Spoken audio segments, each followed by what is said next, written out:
Welcome back, my fellow patriots, to the Save Our Republic daily video series. Today I'm going to talk about a resolution from the United States Congress, which basically has been ignored over the course of the last couple of centuries.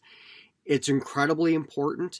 It was issued by the Second Continental Congress, and it was the resolution that forwarded the Constitution, as drafted by the delegates in Philadelphia, to the states for ratification.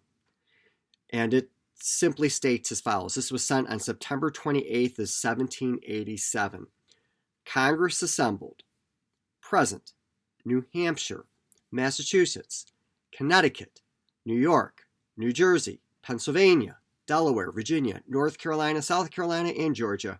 And from Maryland, Mr. Ross.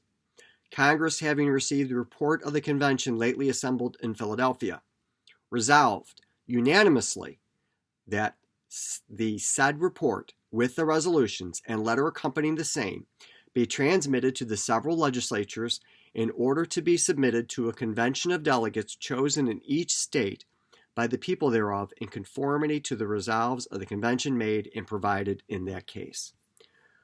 No flowery language there, right? And you might say, Judge, why are we talking about this boring, pedantic, legalese resolution?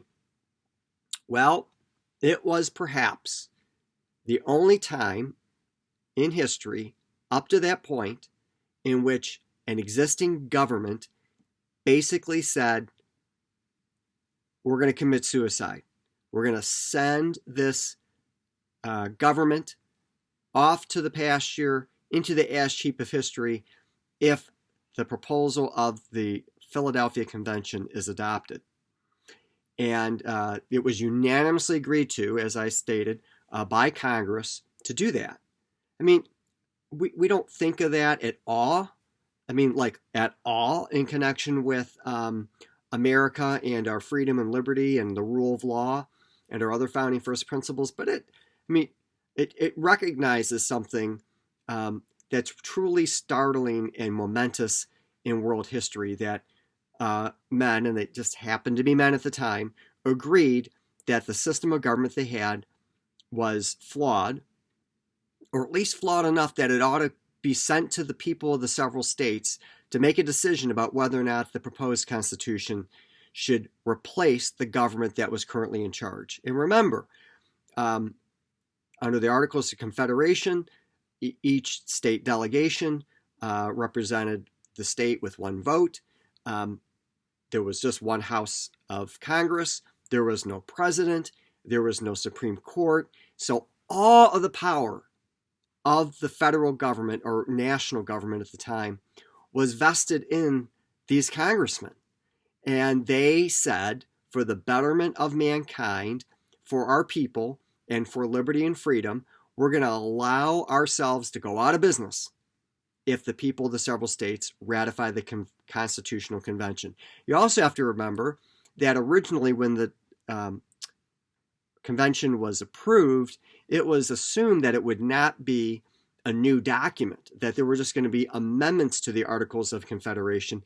And then the Constitutional Convention said, no, we can't just, it's too far gone. There's too much at stake. There are too many reforms that would need to be made. It's better to start with a clean slate, a clean piece of parchment, so to speak, and to draft a new constitution, which meant that not only did the congressman could have easily said, no, that's not what we sent you to Philadelphia to do, and so we're not going to send it on to the states for ratification, but they swallowed any pride that might have existed, or otherwise saw the wisdom of sending it on for consideration by the states, and unanimously approved its circulation to the states for ratification. That really takes a lot of guts, and it takes a lot of courage and foresight and wisdom and intelligence and humility to move forward in such a fashion.